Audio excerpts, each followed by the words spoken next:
Muito boa tarde a todos.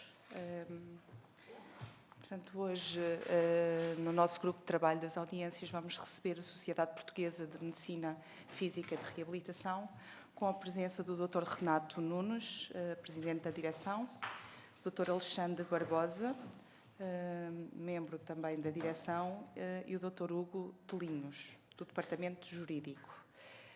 O assunto que a Sociedade Portuguesa de Medicina Física e Reabilitação nos traz hoje aqui ao grupo é a implementação e orientações para a organização dos serviços de fisioterapia nas unidades locais de saúde. Portanto, nós respeitamos mais ou menos aqui uma grelha que não temos ali, deveríamos ter aqui outro tipo de equipamento, mas estamos a falar numa intervenção inicial cerca de 10 minutos para vós. E depois cada grupo parlamentar fará a intervenção que achar necessário, 5 minutos cada um. Depois, no final, farão uma ronda final para responder a perguntas, para considerações finais, está bem? Então, daria de imediato a palavra ao Dr. Renato Nunes, por favor. Excelentíssimos senhores deputados, muito boa tarde. Em nome da Sociedade Portuguesa de Medicina Física e de Reabilitação, agradeço terem acedido ao nosso pedido de audiência para estarmos aqui a apresentar, no fundo, a nossa pronúncia relativamente ao documento da Ordem dos Fisioterapeutas, designado de Implementação e Orientações para a Organização dos Serviços de Fisioterapia nas Unidades Locais de Saúde. Somos uma associação médica privada, sem fins lucrativos, independente do Estado e com um escopo e com uma vocação técnico-científica.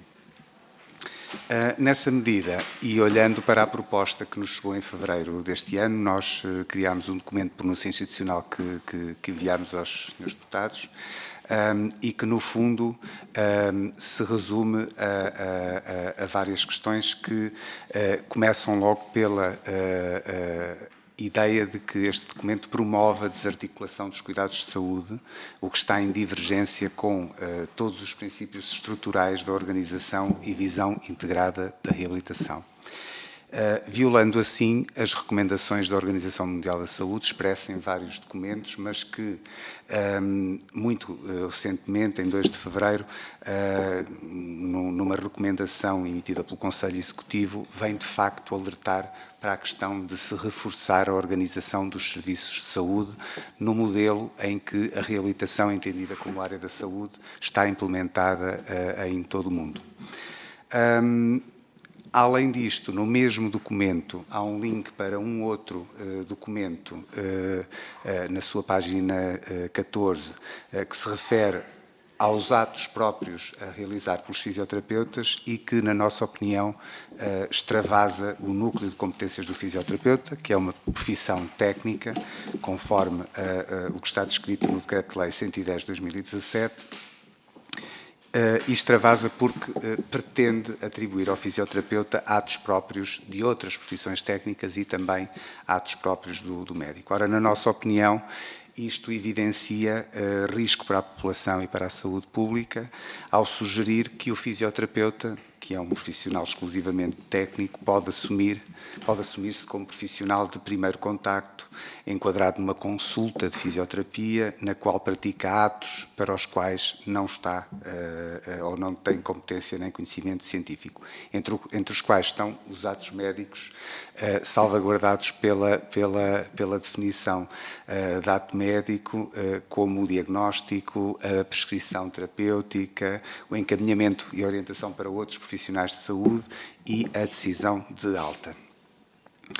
Queria ainda realçar que a reabilitação, e neste caso a medicina física da reabilitação, que é uma especialidade médica, mas também e enquadra uma área de cuidados de saúde, é assim designada em todo o mundo, e cá em Portugal também desde a década de 70, mas é entendida e designada muitas vezes só como reabilitação, e quando falamos em área da saúde falamos de todas as atividades e todas as intervenções que são realizadas no contexto da reabilitação médica.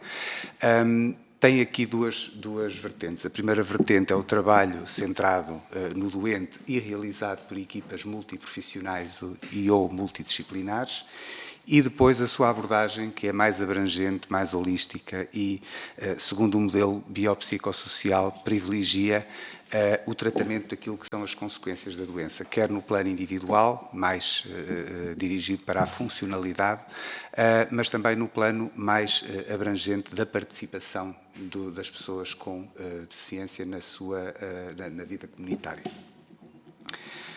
Portanto, o trabalho em equipa multiprofissional é, digamos assim, o que melhor caracteriza esta área da saúde.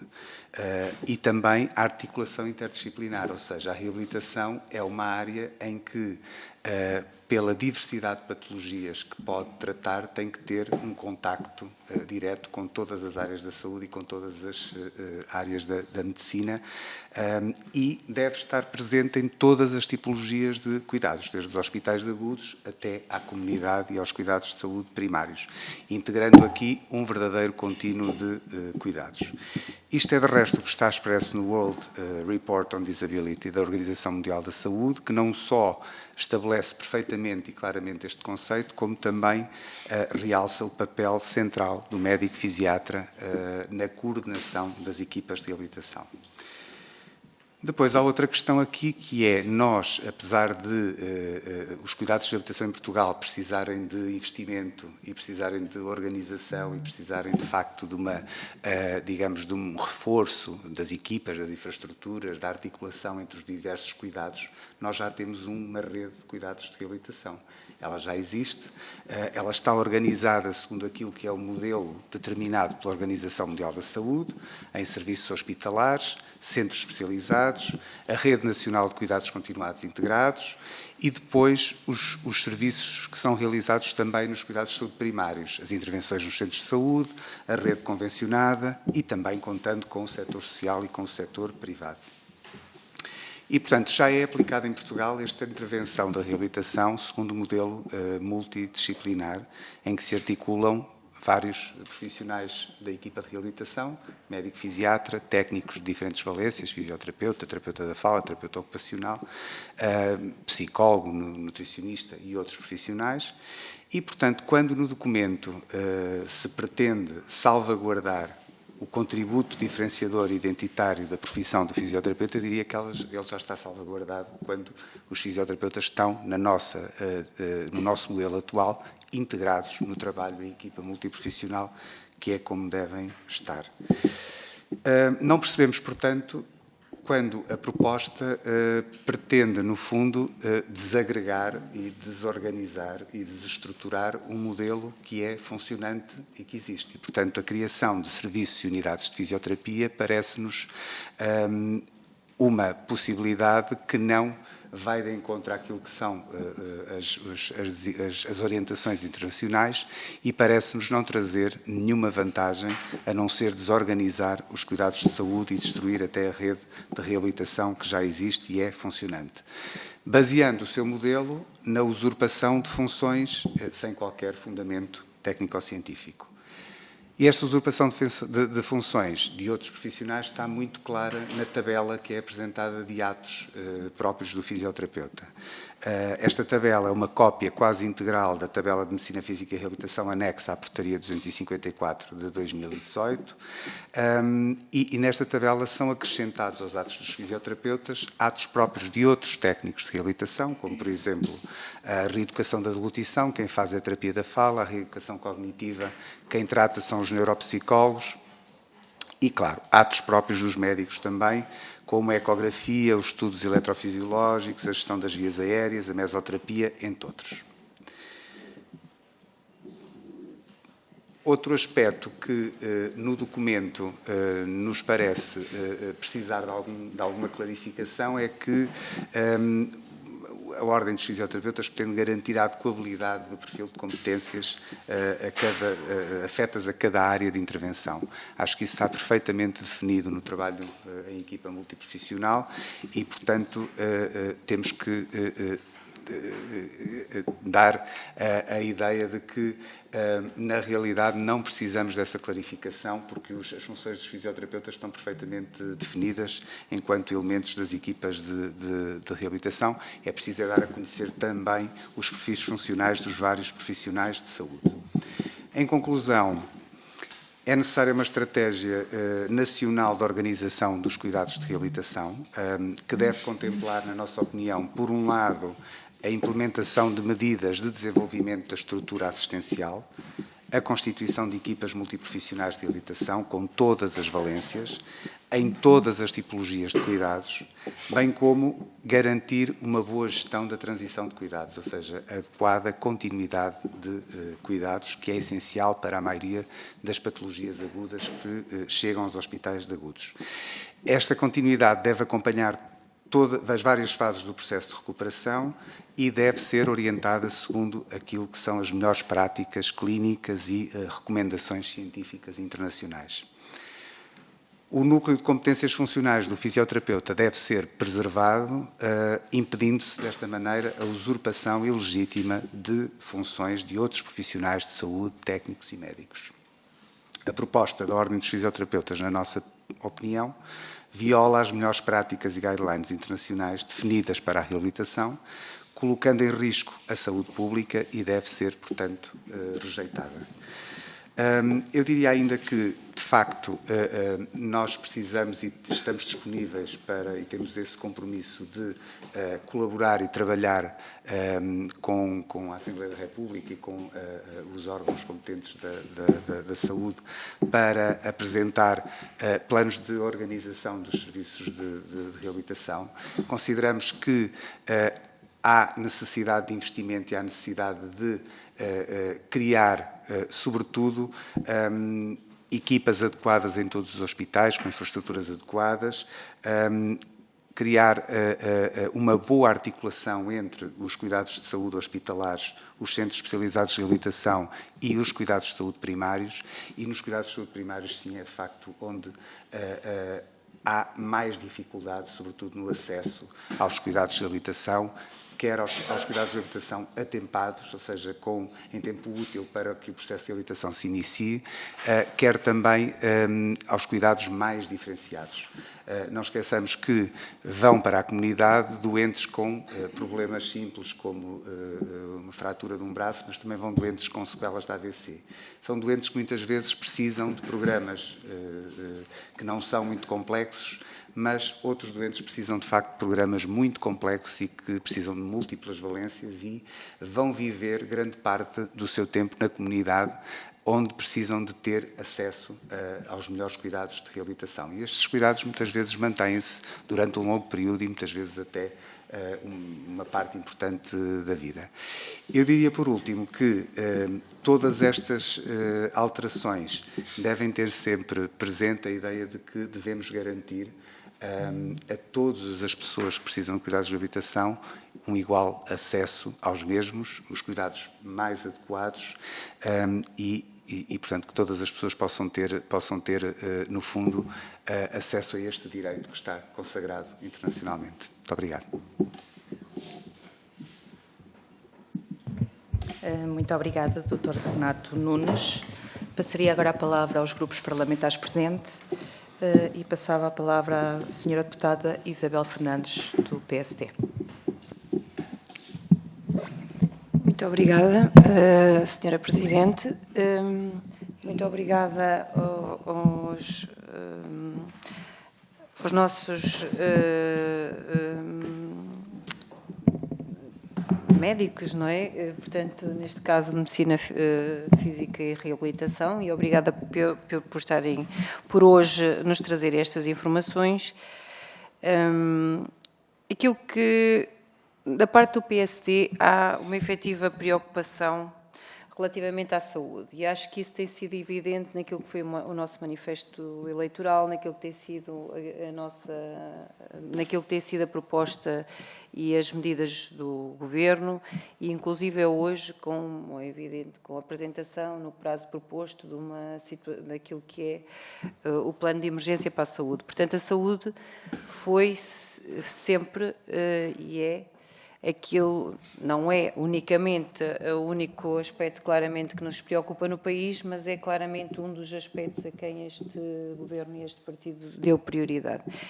E a verdade é que deu prioridade porque era dos que é provavelmente das áreas onde se sentia, por parte das pessoas, que haveria muito mais a fazer e onde sentiam os maiores problemas e onde as pessoas na prática e na realidade e no terreno não sentiam que efetivamente aquilo que eram as propostas e aquilo que era definido chegava àquilo que era o seu acesso aos cuidados de saúde. Dito isto, naquilo que nos trazem aqui hoje, é para nós importante e interessante, enquanto grupo parlamentar, também perceber estas dinâmicas e, sobretudo, perceber aquela que é a perspectiva dos profissionais, ainda que nos parece que é, sobretudo, neste momento, não uma questão de vontades, não uma questão de disponibilidade para ajudar àquilo que é o acesso das pessoas aos melhores cuidados de saúde, prestados pelos melhores profissionais e pelas pessoas mais competentes para o fazer, mas, sobretudo, uma questão de regulamentação, uma questão de regulação das próprias carreiras, das várias, neste caso, dos fisioterapeutas e da medicina física e reabilitação. No PSD, o nosso foco é essencialmente, o nosso foco é as pessoas e é neste sentido que nos importa garantir que os cuidados são prestados, garantir a qualidade dos cuidados prestados, naturalmente.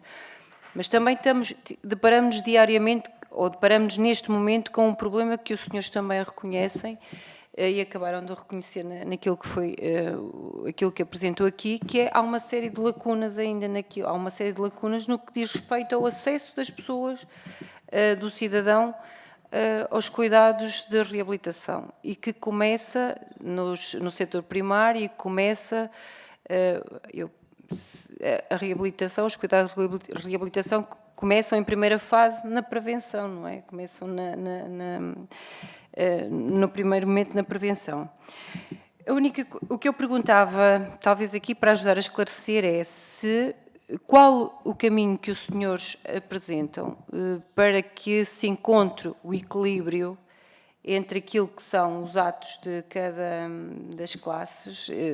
classe, neste caso dos fisioterapeutas, que fiquei com uma dúvida relativamente, e de que forma é que conseguimos, em termos naquilo que diz respeito à regulação, encontrar o equilíbrio para prestarmos os melhores cuidados às pessoas.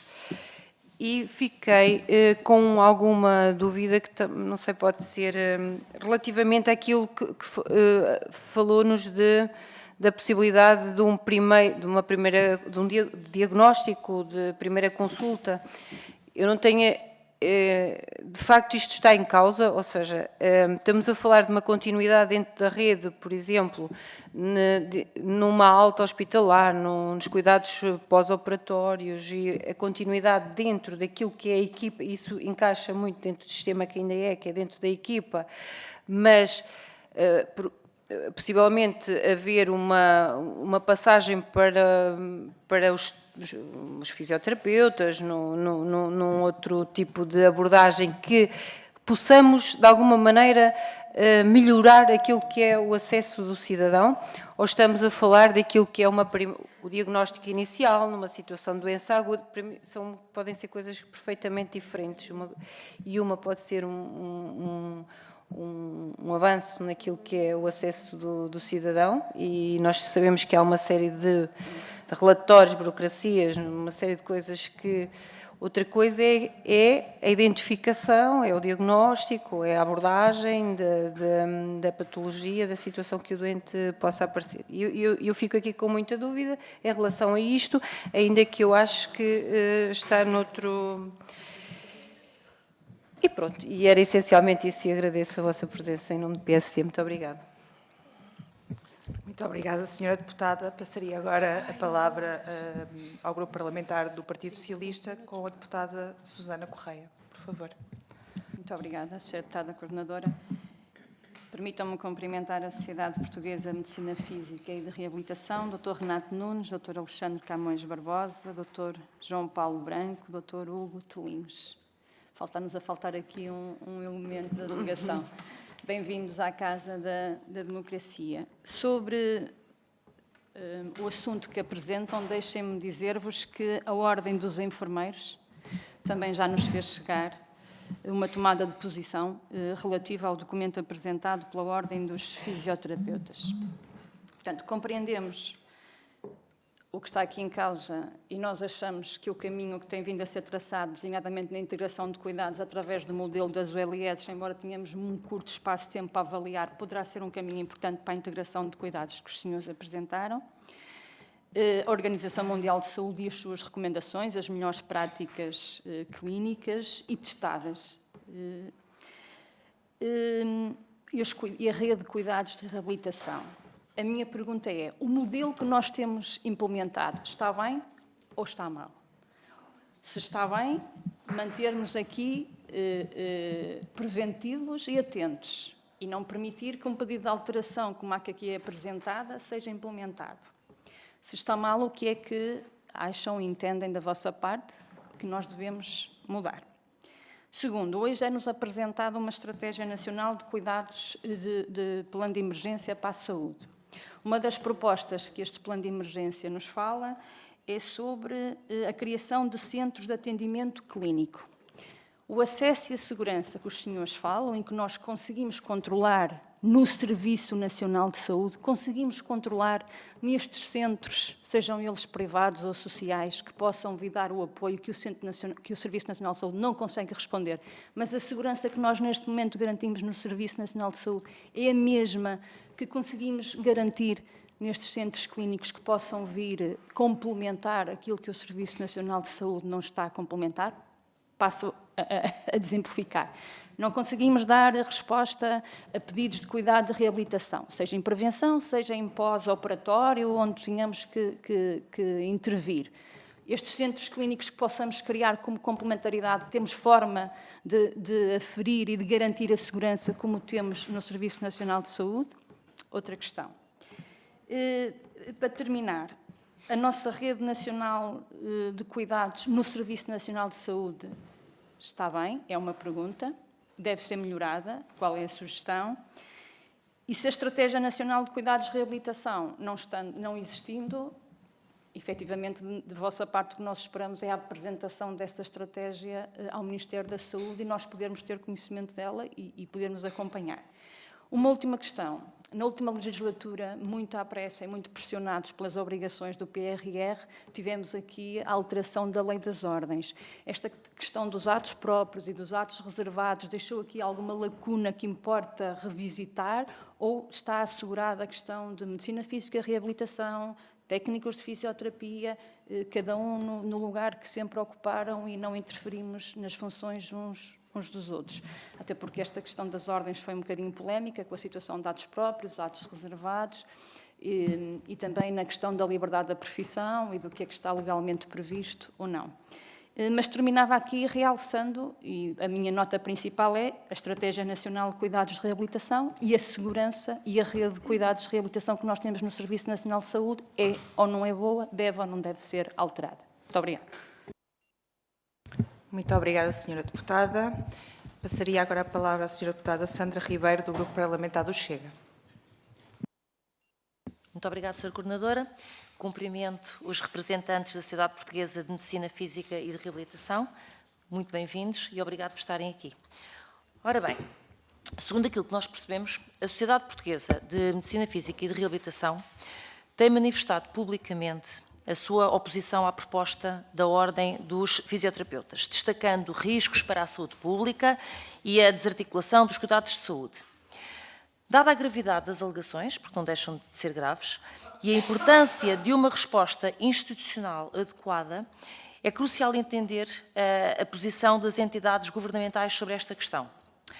Então eu perguntaria, qual tem sido a opinião e reação das entidades governamentais, nomeadamente o Ministério da Saúde e a Direção Executiva do Serviço Nacional de Saúde, face às preocupações levantadas por vós, sobre a proposta da Ordem dos Fisioterapeutas e que medidas concretas têm sido tomadas para assegurar que a organização dos serviços de reabilitação em Portugal siga as melhores práticas clínicas e as recomendações internacionais. Esta proposta da Ordem dos Fisioterapeutas sugere que os fisioterapeutas possam atuar como profissionais de primeiro contacto, realizando diagnósticos e prescrições terapêuticas E esta sugestão tem gerado controvérsia entre os especialistas em medicina física e de reabilitação. Eu pergunto quais são os principais riscos, na vossa perspectiva, da possibilidade de fisioterapeutas atuarem como profissionais de primeiro contacto, especialmente no que diz respeito à segurança dos pacientes. Depois, esta proposta inclui também a realização de atos que, segundo os senhores, são próprios de outras especialidades médicas. Podem-nos dar alguns exemplos específicos desses atos médicos que estão a ser reivindicados pelos fisioterapeutas e explicar qual a razão para esses atos serem vedados, portanto, a esta atividade, a esta profissão? E, por fim, a proposta dos fisioterapeutas inclui a criação de serviços e unidades de fisioterapia e que, segundo a vossa sociedade, poderia destruir a rede de reabilitação existente. Quais seriam as consequências práticas para os pacientes e para o sistema de saúde se a rede de reabilitação atual fosse substituída pelo modelo proposto pelos fisioterapeutas? Muito obrigada. Muito obrigada, Sra. Deputada. Passaria agora a palavra ao Dr. Renato Nunes para uma ronda final, onde pode tecer as suas considerações e responder a algumas perguntas. Muito obrigado, senhores excelentíssimos deputados, pelas questões colocadas. Relativamente às questões que foram colocadas, se temos um sistema, uma rede de reabilitação em Portugal funcionante no Serviço Nacional de Saúde, nós temos. Inclusivamente, há um documento que é a rede de referenciação, a rede de especialidade hospitalar e referenciação para a medicina física e reabilitação, um documento de 2017, que define os tipos de serviços que devem existir nos hospitais e nos diferentes tipos de hospitais, que define os tipos de cuidados que devem existir nos centros especializados de reabilitação, a articulação e a caracterização dos serviços de reabilitação que devem existir na Rede Nacional de Cuidados Continuados e Integrados e depois também nos cuidados de saúde primários. E, portanto, está definido como é que esta articulação deve ser feita. Claro que a maior parte dos hospitais do sistema público tem serviços de reabilitação e os 4 centros que existem em Portugal, os 4 centros especializados de reabilitação que existem em Portugal, são centros integrados, ou são públicos, ou são integrados em centros hospitalares ou ULS neste momento. E, portanto,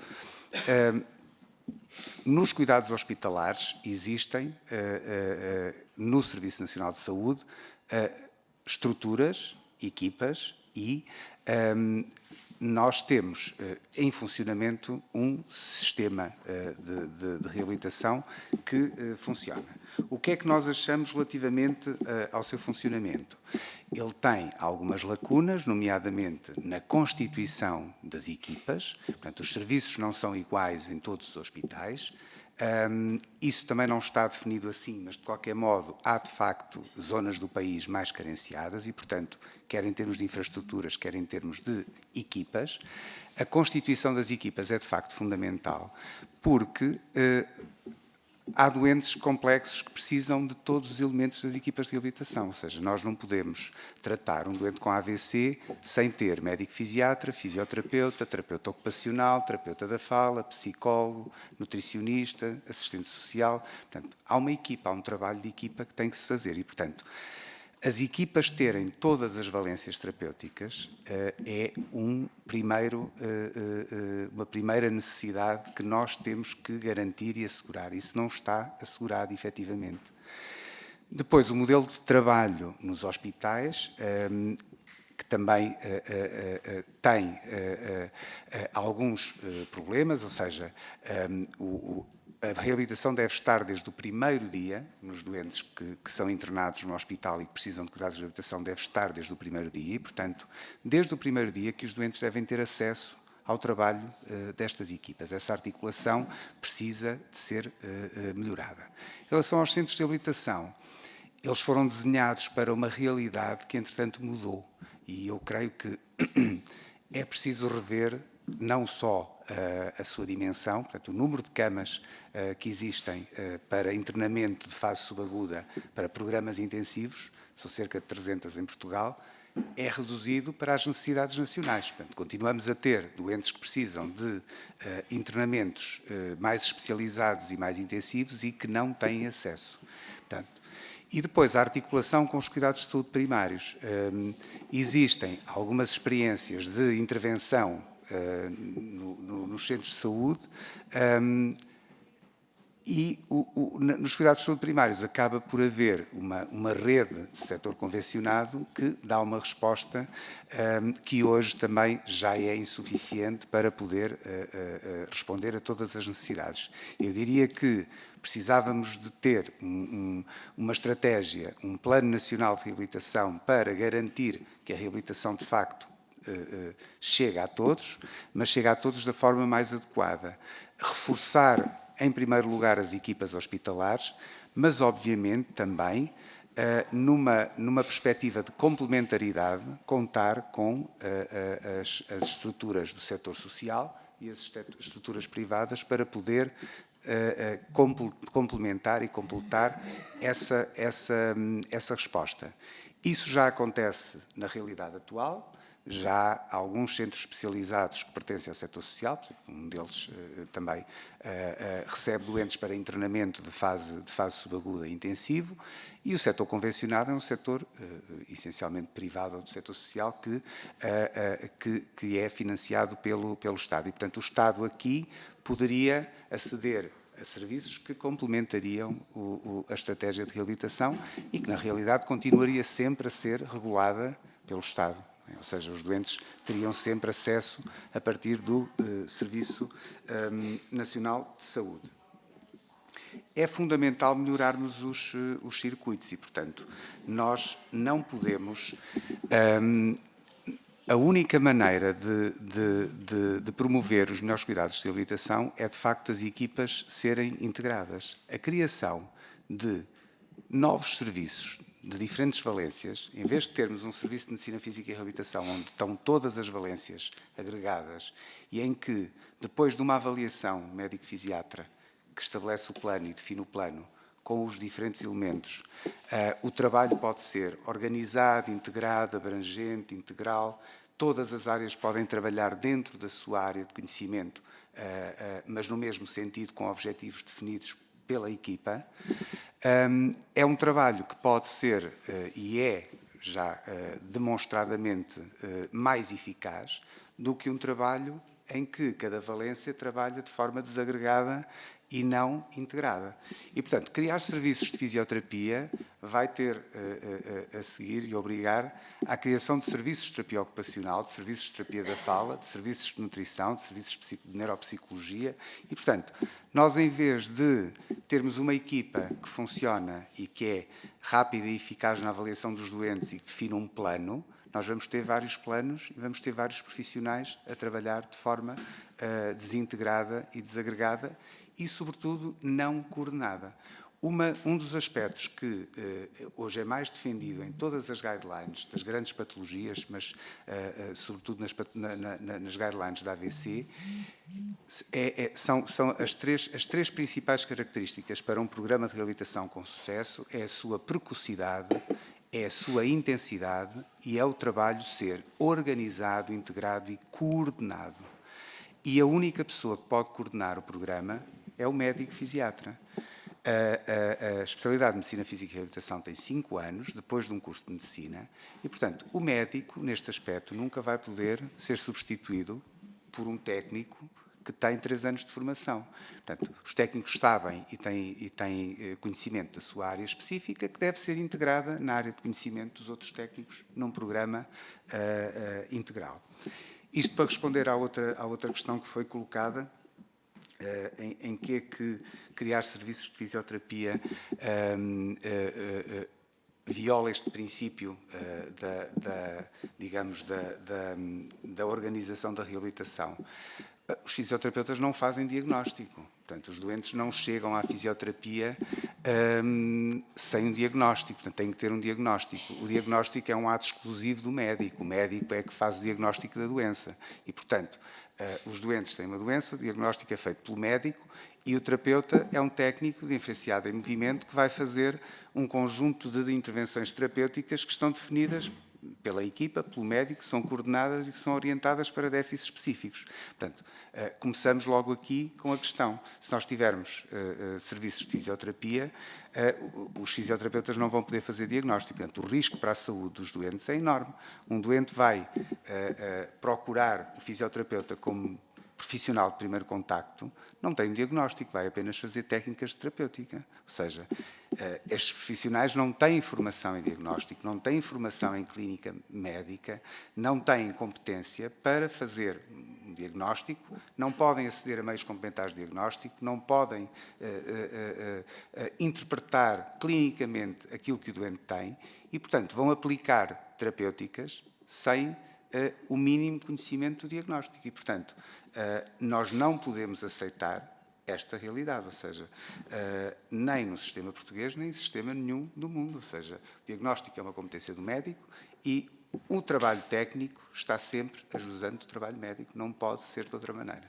Portanto, essa é a nossa perspectiva e é isso que iremos sempre defender.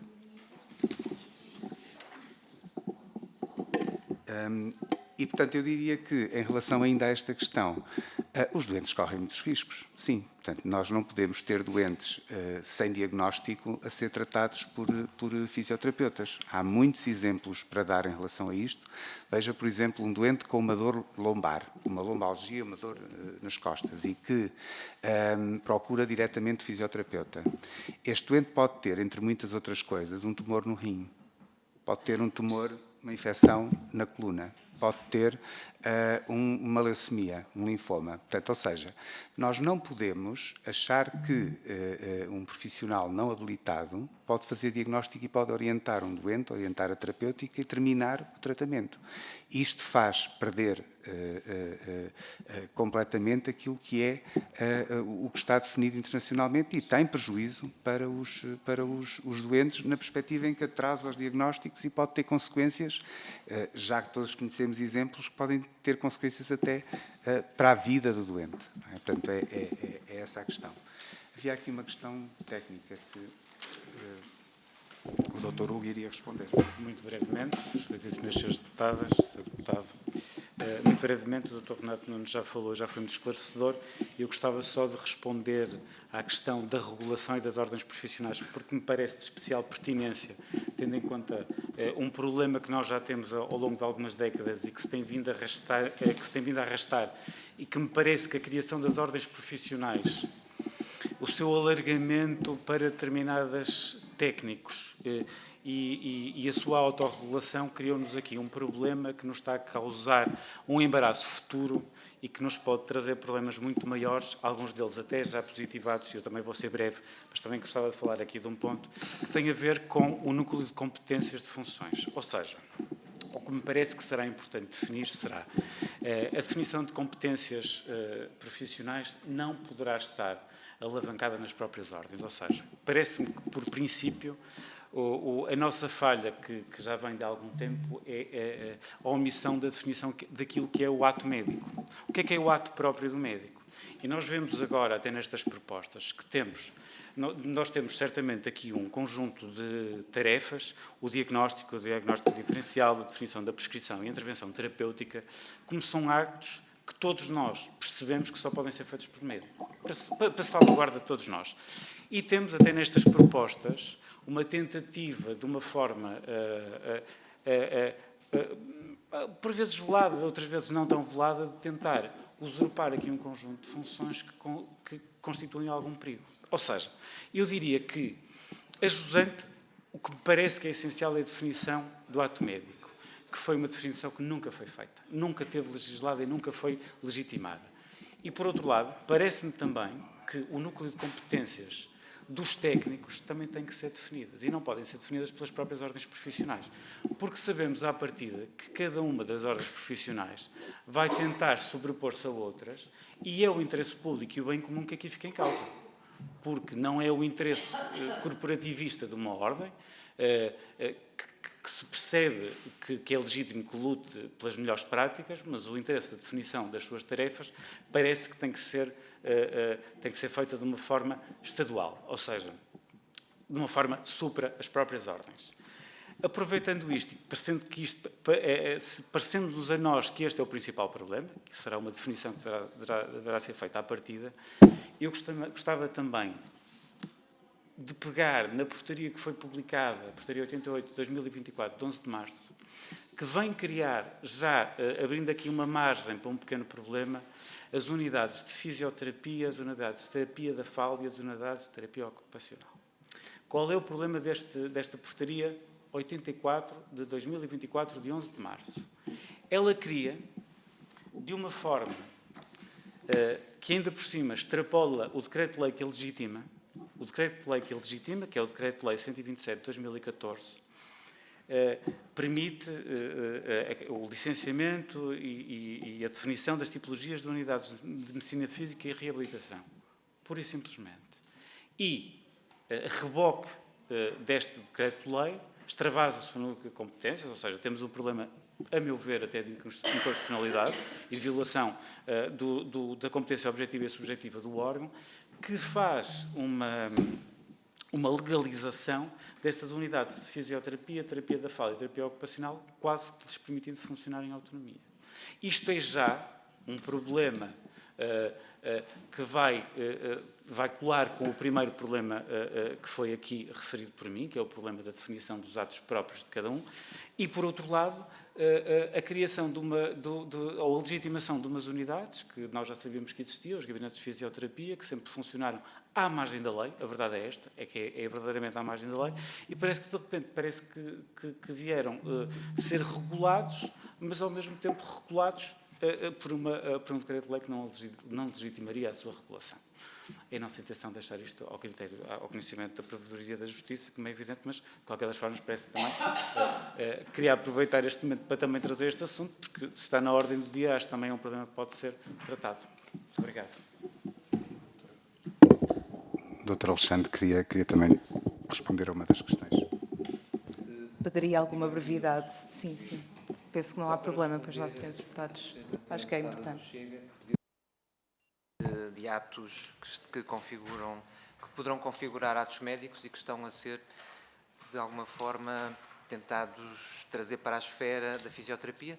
Temos, por exemplo, a eletromiografia, que é um exame que nem todos os médicos podem fazer. O médico tem que ter um ciclo de estudos especiais de 2 anos após a sua especialidade. Só 2 especialidades médicas é que os podem realizar. E com esta leveza, penso eu que podemos usar esta palavra, é rebocado para a esfera das competências dos fisioterapeutas. É um exame, por exemplo, que exige conhecimentos profundos de neurologia, de diagnóstico neurológico, diferenciar entre as diferenças, as diferentes patologias, por exemplo, neuromusculares, uma esclerose lateral amiotrófica, que conduz a um diagnóstico, uma sobrevida de 3 a 5 anos para o doente, e, portanto, não pode ser com esta ligeireza que, de repente, se afirma o fisioterapeuta faz eletromiografia. Isto não pode ser assim. Outra coisa que é trazida também, que se está a tentar trazer para a esfera do fisioterapeuta, é a ecografia. Portanto, um fisioterapeuta pega num ecógrafo e, de repente, sabe fazer o mesmo que um radiologista. E muitas vezes é uma coisa que é defendida recorrendo a uma espécie de jargão técnico, dizendo, não, nós fazemos uma avaliação funcional dos tecidos e tal, não é? Que no fundo é uma langue de bois, é uma linguagem oca que serve para revestir esta tentativa de trazer para a esfera do fisioterapeuta aquilo que deve ser um ato sério, que deve ser um ato diagnóstico e muitas vezes é também um complemento a um ato terapêutico. Vou pensar em tratamentos que são guiados por ecografia. E depois há outros exemplos, como avaliações do neurodesenvolvimento, do desenvolvimento pediátrico. Portanto, é o pediatra que faz, nomeadamente o pediatra diferenciado em neurodesenvolvimento, e é trazido para as tarefas do fisioterapeuta fazer essa avaliação. Portanto, a substituição ao pediatra na avaliação do que são os marcos do desenvolvimento da criança. Isto não pode ser assim, não pode, de repente, com estalar de dedos, dizer que tem competência para fazer o mesmo que um pediatra. Portanto, e ainda há outros exemplos de funções funções respiratórias que vão subtrair à esfera do pneumologista, funções de provas de esforço que vão tentar substituir à função do cardiologista e que pode correr risco de vida porque um doente durante uma prova de esforço pode ter uma paragem cardiorrespiratória. E o que é que vai ser feito? É o fisioterapeuta que vai fazer suporte avançado de vida? Portanto, isto é inacreditável. Portanto, nós achamos que, só para concluir, penso que estes exemplos são suficientes, embora pudessem ser dados outros, que não é com esta ligeireza que a Ordem dos Fisioterapeutas pretende copiar uma tabela de diagnósticos e dizer isto agora são atos de fisioterapeuta. Muito obrigada. Foi uma resposta final um pouco longa, mas acho que é construtivo para todos este esclarecimento, para todos os senhores deputados, para que agora possam avaliar o que aqui foi dito e penso que foi importante. Portanto, agradecer a vossa presença. Eu não sei se é possível, se tem algum texto inicial que possa ser entregue para ser distribuído pelos senhores deputados. Nós comprometemos em enviar um documento que resume, no fundo, toda a nossa posição em relação às questões que foram aqui debatidas. Muito obrigado. Bem. Então, sendo assim, muito obrigada e dou por encerrada a nossa reunião de hoje. Muito obrigada a todos.